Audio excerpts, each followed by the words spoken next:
everyone, and thanks for making the time to join us on today's webinar. We have a really special guest today, Alexi Boyd, who is the Chief Executive Officer of the Council of Small Business Organisations of Australia, where I'm also a board member. We're going to discuss what's been happening in the small business space in recent times and how this is changing with the new government. We've got approximately half an hour, so I'll kick off, and if you have any questions during the webinar, please put them in the Q&A section that you'll see a button for below, and we'll try to answer as many of these as we can further on in the webinar. So welcome to the webinar, Alexi. It's great to have you join us today. Hi, Ben, can you hear me? I can. You're coming through loud and clear. Hooray! We got past Technical 101. Awesome. Well, I might get straight into it. So look, you were appointed CEO at COSBOA nearly a year ago, and what a year it's been. Look, you came to the role with over 20 years experience working with small and family businesses. You've run your own small business bookkeeping practice for many years. You've supported countless small and micro businesses in their journeys. You've hosted your own radio show and podcast dedicated to small business education and advocacy. And look, during that time, you interviewed many of the key small business decision makers and have been a passionate advocate even through your local business chamber. So you've got a lot in common with lots of our members. And now you're on the national stage fighting for small businesses and their issues there. What's it been like taking over the reins at COSBOA through such a rapidly changing period? I mean, you've had COVID pains, you've had an election, you've had new policies like the Jobs and Skills Summit that affects small business. What's it been like? It's been a roller coaster with the highs and the lows. Yeah, as you can imagine. What's really interesting, I think, is that when you play in that advocacy space, however small or big it is, I think what's really interesting is that the issues are the same.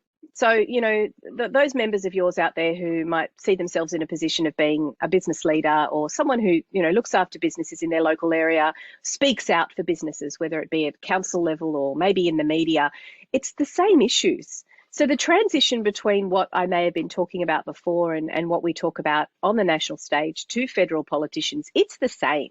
The issues are the same, you know, and I think that once you're immersed in that small business world and you put your hand up and you say, look, I'm an advocate, however big or small or whatever that looks like, I think that there's a sort of a shared understanding about what it is that you're fighting for. And that's where I think that there's a real collegiality between COSBOA as a peak body, but also all of its important members. There's that interconnective tissue that we have such an understanding with each of the organisations because they're fighting for the same stuff that we are.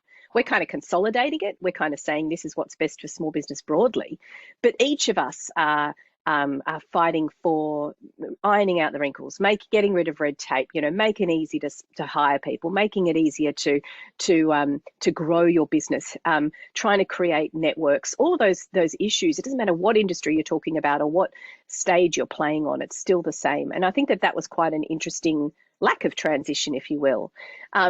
Obviously, going from being a BAS agent bookkeeper with a radio show in Hornsby onto the world of Canberra, that was quite a change, and catapulted is some of the words that my friends use. But I think that if you've got that passion and you've got small business running through your veins, I mean, my husband still runs a video production business. I still do his single touch payroll.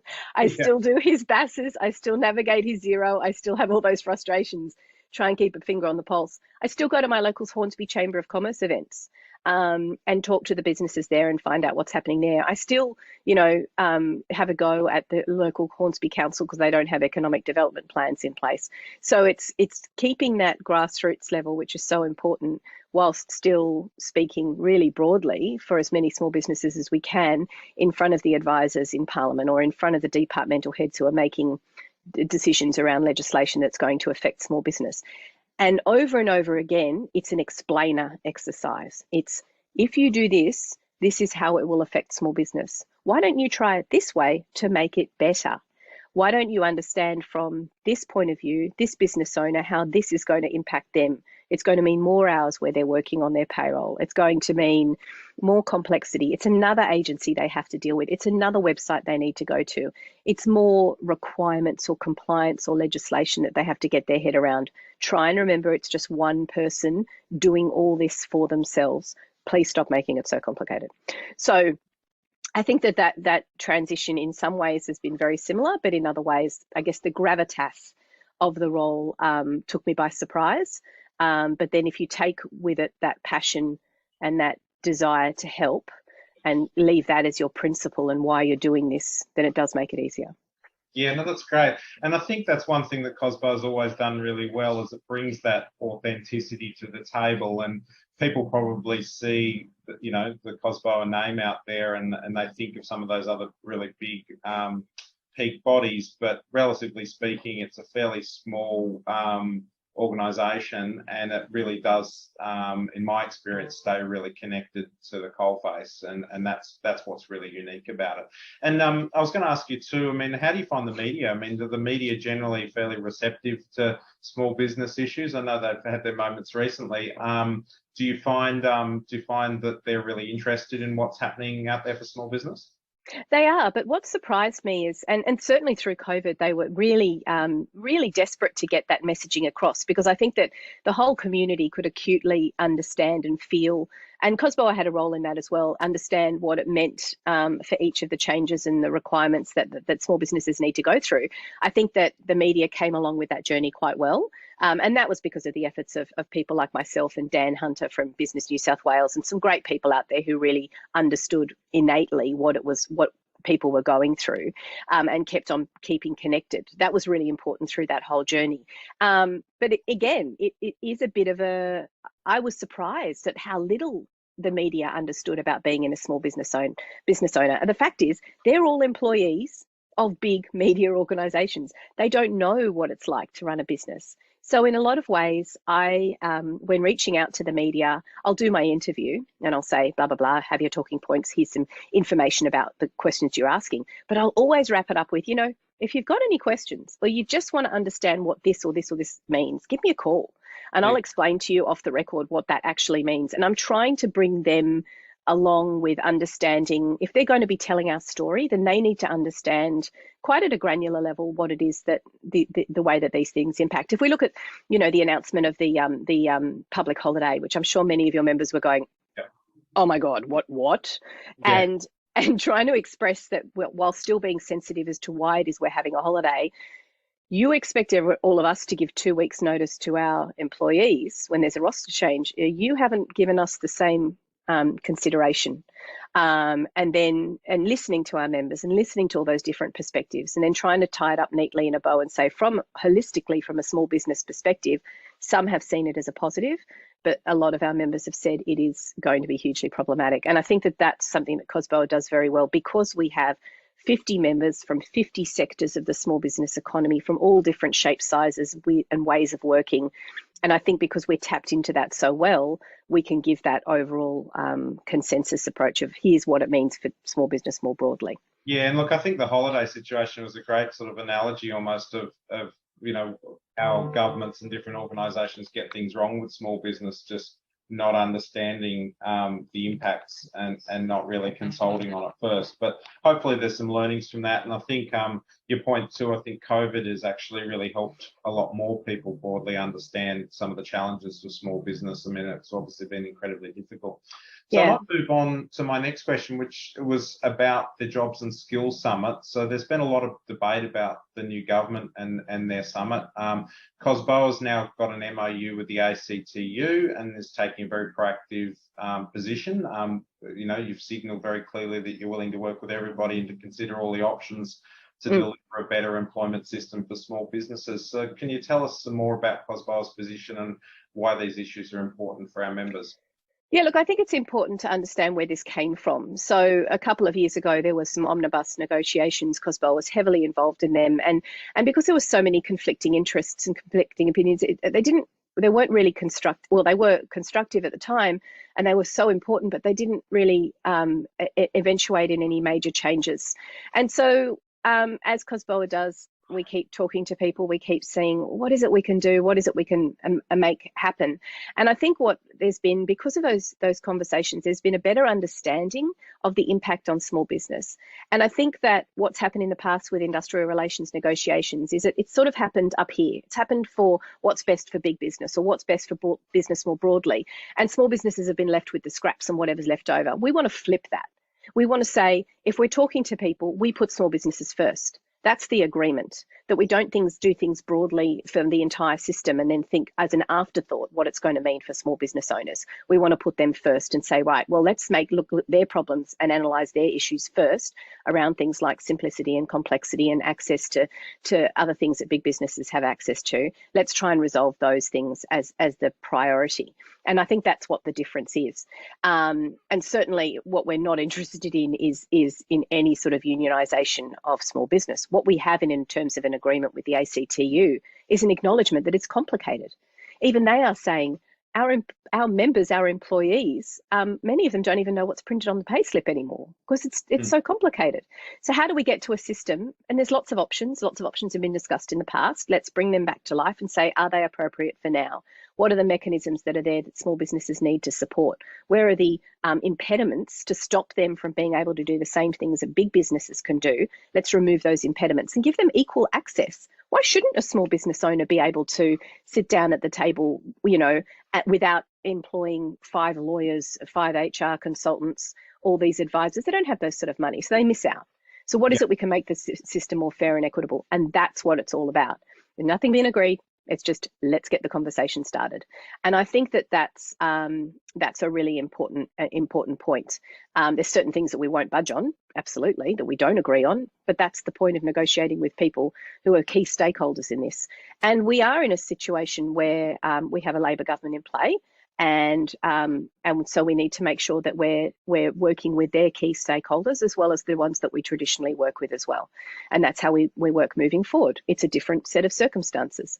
There's also a whole lot of things coming down the pipeline that we know about from election promises that are going to affect small businesses. So let's get on the front foot. Let's start talking. I was going to come to that in a minute. So, I mean, just on the Jobs and Skills Summit, I mean, from our perspective, I guess the thing that our members would be fearful of is that notion of unionisation of small business or bargaining that they don't necessarily agree to. Those sorts of things are concerns. But certainly from our perspective, I mean, if I look at our industry, there's almost no bargaining occurring whatsoever. I mean, basically, the only bargaining agreements that we're aware of that we have anything to do with are ones that were sort of pre-work choices, ones that have been maintained over a long period of time. And really, arguably, probably should have finished up by now. And then sort of thinking about our own organisation, we tried to do about 100 enterprise agreements right on the cusp of when the no disadvantage test changed over to the boot test, and that might be all gobbledygook for many of our members listening. But we've got, I guess in recent years, we've had this better off overall test or the boot test, which really meant that if we wanted to bargain with a group of employees around flexibility of the times that they work or some other benefit to them that wasn't necessarily financial, we couldn't get a situation where there was a win for the employer and a win for the employee. Basically, it was essentially going to cost the employer more money, no matter what, no matter how much flexibility they gave. And so that became, for small businesses that really can't afford to pay a lot over the odds because there's not the margin, it essentially meant that they couldn't access that at all. And I guess from our point of view, we'd love to see some systems where our employers can relatively easily access that flexibility, as you rightly say, that big businesses still have access to because they've got the expertise. And in our industry, there might be marketing groups or groups of employers who, rather than having 25 or 50 small businesses all employ a lawyer to prepare an agreement, might want to do it as one group. And so we see some benefits in being able to have that flexibility. So hopefully that's something that might come out of the process. Exactly. That's exactly the sort of thing that we're hearing from several of our members is that what is it that's stopping us from being able to do that? And that's what we're examining. And you mentioned the better off overall test. And there's been an acknowledgement by other parties that because it examines potential employees or potential scenarios or potential conditions that don't even exist in the business at the moment, that's why it's impossible to get over. Yeah. And so that's being looked at, and that's great. That's part of the discussions. Where are the impediments? Where are the blockages to stop small businesses from being able to access the same sort of opportunities that bigger businesses have? Let's look at what those are, and let's see if there's some mechanics or something that can be put into play, but not unless it's opt-in. And that is something we've been absolutely adamant about. This is not in any way, cannot be mandatory. It cannot be sector-wide. So it can't be a system where there's pressure put on other businesses because it's happening sector-wide. We will not stand for that. And in that way, it's about giving the small businesses back the autonomy and the ability to have the same toolkit that their bigger businesses who they're competing with have. So it's about creating fair and equity in the system. I think the other thing too, you talk about that fairness and equity, is having a system that's reliable and that they feel that they can trust. Because our experience when we put in those agreements, quite a few years ago now, we were getting all the best advice. We believed that they would meet the requirements of the no disadvantage test. And then what happened was they basically started to apply the boot test. And so they all got knocked over. And so all of the work, all the investment and time and money in preparing those was all for naught. And we can't have situations like that. We need situations where people can reasonably, reliably expect that if they follow the rules, that they're going to get their agreement up. Yep, exactly that. Exactly. So what does that look like? And that's really what this conversation starter is. What does it look like? How do we make it better? But put small businesses first. Terrific. So with the new government now, you sort of touched on briefly what other issues might be coming to the fore for small business and, how they're likely to be impacted. If you look at our sector, for instance, obviously access to skilled staff is a huge challenge right now. Also, a lot of the buyers of our businesses are coming through business migration. So do you see some of those things being, red hot issues that the government's going to be dealing with over the next few months? And what else do you see coming down the line? Yeah, and this is where the real advantage for I think the business community was with the Jobs and Skills Summit. We were able to then hone where our policy work and our advocacy work needed to be pinpointed to, and we were able to align with what the government is looking at doing for the next 6 to 12 months. That was hugely beneficial for an organisation like ours. So we have produced some papers which are public and people are welcome to look at around migration, vet and skills, IR reform, which we touched on before, and the digital economy and digitisation of small businesses. And that's been going to be our key focus for the next few months. And so when we look at issues such as migration, finding that balance between a skills sector that is meeting the needs of small businesses and including small businesses and their associations at the strategic planning end, not at the back end, not, oh, here's some workers who have got these skills, why don't you go away and try and match them to the job description that you've got? But no, how about we put you at the table and say, as an association, knowing exactly what your small businesses need in 5 years' time, let's talk to you in terms of strategic planning about what the workforce requirements are. We do that for both. If we did that for migration and for vet and skills, thinking about particularly regional areas and what the needs are for the small business community in a regional area from both migration and the skill set. Now, if we put small businesses at the front of that conversation, imagine how much more successful and fit for purpose the migration policy settings and the skills settings will be. And that's what we fight for at COSBOA, is say, here we have organisations such as yours who have been around for so long and understand intimately what the needs and the difficulties are for your small business.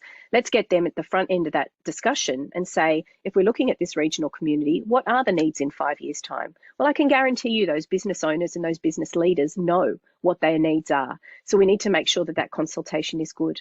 And another thing that we've been talking about a lot in the Jobs and Skills Summit at the beginning, when we're talking about each of these things, is a place-based approach.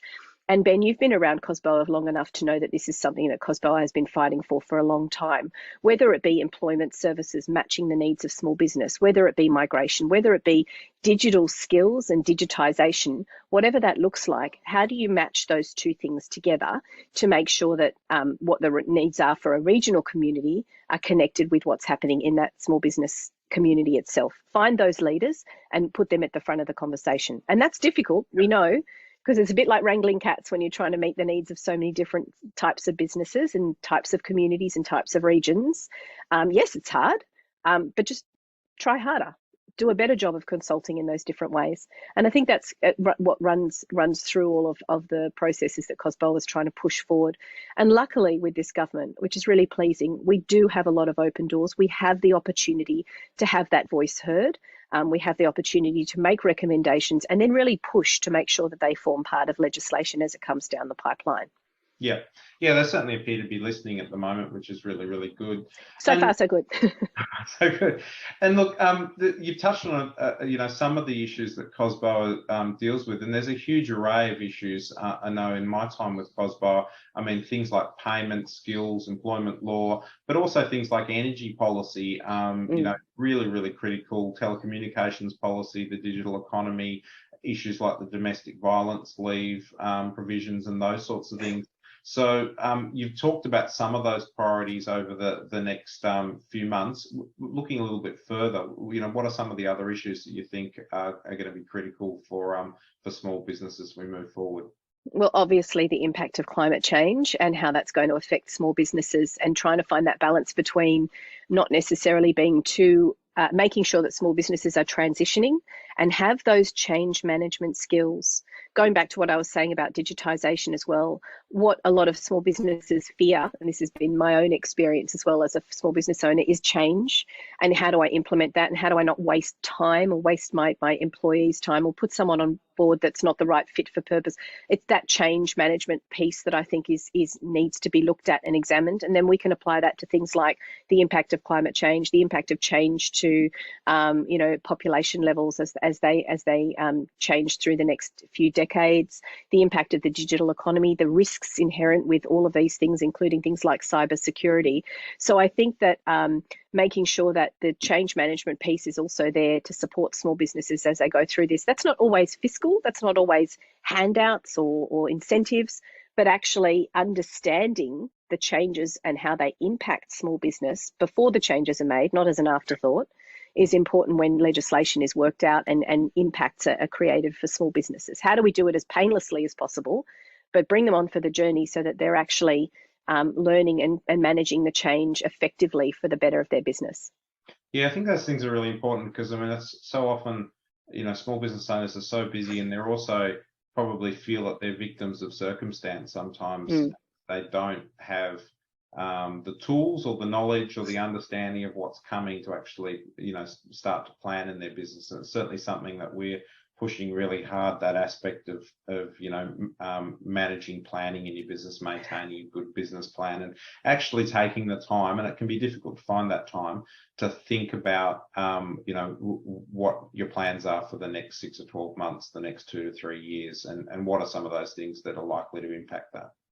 And that's the strength of a really solid, good professional association, an industry association.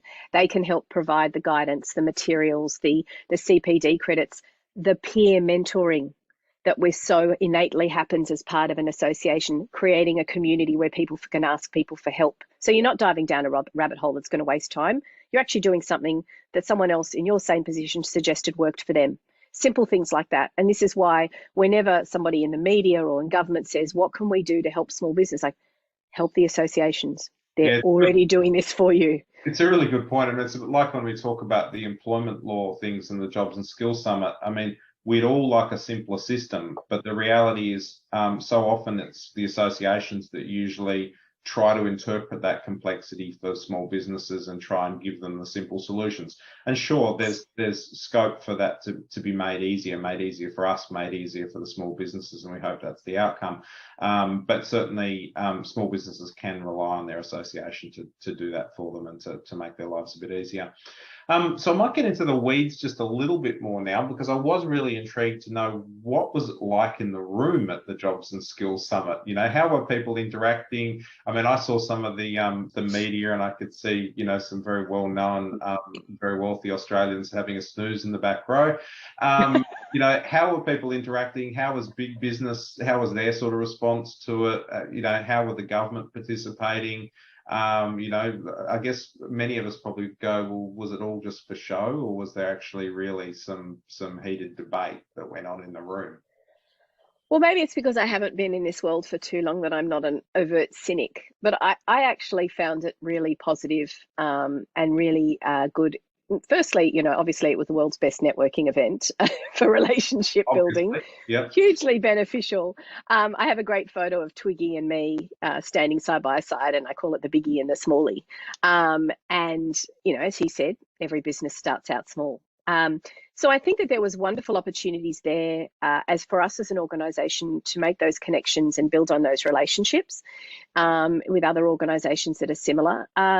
There were a lot of union representations in the room. I think there could have been more in terms of small business representation. For example, I think it's really disappointing that the Regional Australia Institute wasn't there, for example. I mean, they're such an important machine for research and the regional voice. So I do agree in those ways. What was pleasing to see was that the politicians were there for hours. They didn't just drift in and drift out. They were there, and they were there permanently. And I think that that was impressive, that they were giving their time.